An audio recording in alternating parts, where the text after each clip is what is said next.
Hello everyone, कैसे आप सब। आप सबका अपने चैनल में स्वागत है।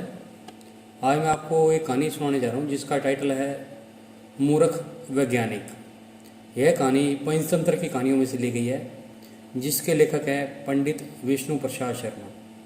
तो चलिए शुरू करते हैं। एक नगर में 4 मित्र रहते थे।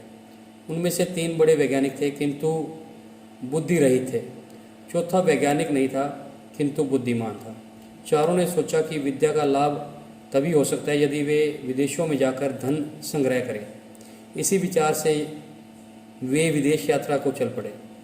कुछ दूर जाकर उनमें से सबसे बड़े ने कहा, हम चारों विद्वानों में से एक विद्या शून्य है, वह केवल बुद्धिमान है।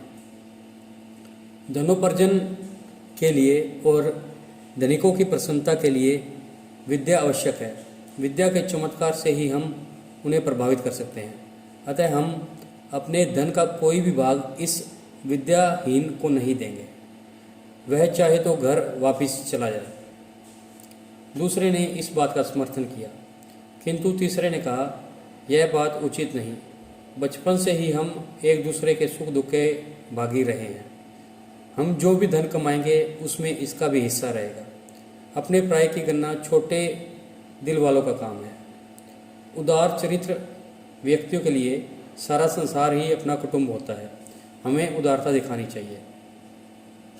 उसकी बात मानकर चारों आगे चल पड़े। थोड़ी दूर जाकर उन्हें जंगल में एक शेर का मृत शरीर मिला।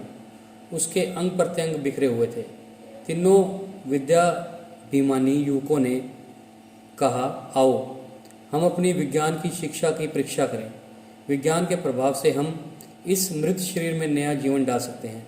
यह कहकर तीनों उसकी हड्डियां बटोरने लगे और बिखरे हुए अंगों को मिलाने लगे। एक ने अस्थियां संचय किया, दूसरे ने चर्म मांस रुधिर संयुक्त किया, तीसरे ने प्राणों का संचार करने की प्रक्रिया शुरू की। इतने में विज्ञान शिक्षा रहित किंतु बुद्धिमान मित्र ने उन्हें सावधान करते हुए कहा, जरा ठहरो। तुम लोग अपनी विद्या के प्रभाव से शेर को जीवित कर रहे हो। वह जीवित होकर तुम्हें मार खाएगा। वैज्ञानिकों ने उसकी बात को अनसुना कर दिया।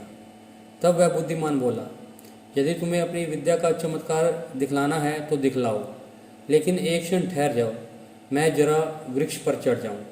यह कहकर वह वृक्ष पर चढ़ गया। इतने में तीनों वैज्ञानिकों ने शेर को जीवित कर दिया।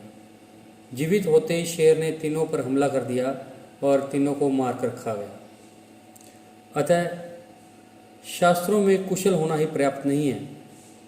लोक व्यवहार को समझने और लोकाचार के अनुकूल काम करने के लिए बुद्धि भी होनी चाहिए। तो आपको ये कहानी कैसी लगी? अगर पसंद आई तो वीडियो को लाइक कीजिए, शेयर कीजिए और चैनल को सब्सक्राइब कीजिए। बेल वाला बटन ज़रूर दबा दें ताकि हम ऐसी कोई और कहानी डालें तो उसकी नोटिफिकेशन आपको मिल जाए। Thank you.